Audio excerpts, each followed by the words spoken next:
Dyma ni Pinnacle Suffolks, Bencampwriaeth Huw. Nawr, da ni'n gwybod pwy sydd wedi ennill o ran perchynog, achos dim ond un boi sydd yn y ras, ond ydy wedi cael ei gyhoeddi? Ydy? Fi'n credu bod e. Y ddafad blwydd. O'n i'n gwybod mai arni o'r o Flint oedd yn mynd i ennill, achos dim ond fe oedd yn y dosbarth, ond benywaidd gath i. Dafydd Rongoen dod yn Prif Bencampwriaeth. Diwrnod y merched oedd i fan hyn yn y Suffolks. Diwrnod y merched heddi, a dwi'n gallu deall pam, na'r ddoi glas gorau yn sicr ys blynydde, yn ni'n meddwl. Arni o'r Pantygroes y Flint yn ennill gyda'r ddafad anhygoel yna, wedyn braf i weld Rongoen dod fyna yn ennill y gil-wobr. Sioe Cardis a chwbl. A di ennill llwrau y draws Prydain yn ddiweddar. Y Bristol Gold Cup. So'n credu bod honna wedi dod i Gymru ers, wel, yr 80au dwi'n meddwl. So neis gweld y Gold Cup yn dod nôl i Gymru.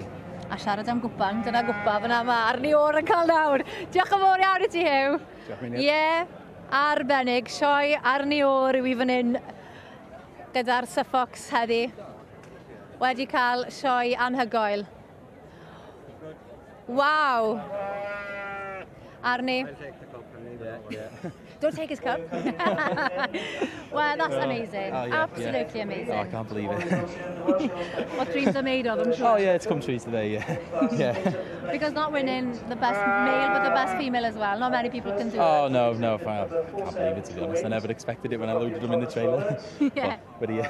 But she is massive, isn't she? Yeah, She's wide yeah. and deep throughout. Oh, yeah, she's lovely. She's very nice to have on the farm, to be honest. Enjoy looking at her every day.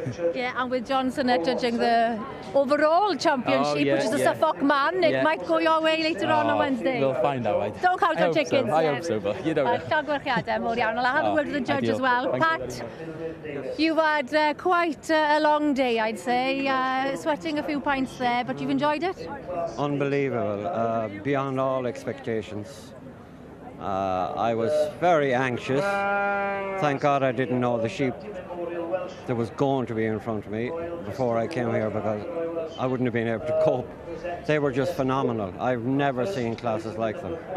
So it is the Royal Welsh. And the lineup was exceptional this year, wasn't it? More than any other year, I think. I struggled just to hold myself together in a few classes. And going a bit excited, I'm sure. Yeah, and there was sheep down in 10th place, could be champion at other shows. Absolutely no problem. A lot of people will be disappointed, gone out of the ring with very good sheep, but the standard was just off the scale. And why this one? Why her? Oh, why not? She just nearly perfect. Had it all. Nearly perfect, as I say, yeah. Yeah, it'll take a hell of a sheep to beat her whenever, wherever. Yeah. Could be exciting on Wednesday for the overall champion. I'll have to watch it on S4C. That's what we like to hear. I only get a free pass for 2 days. Oh, well, I'm glad to see that you've seen the light. You know, I've been born in Ireland and moved over to lovely Wales. I don't know how it took you so long to ask me to judge. Slonche, iechyd da, diolch yn fawr iawn. Whatever. Llongyfarchiadau, da iawn.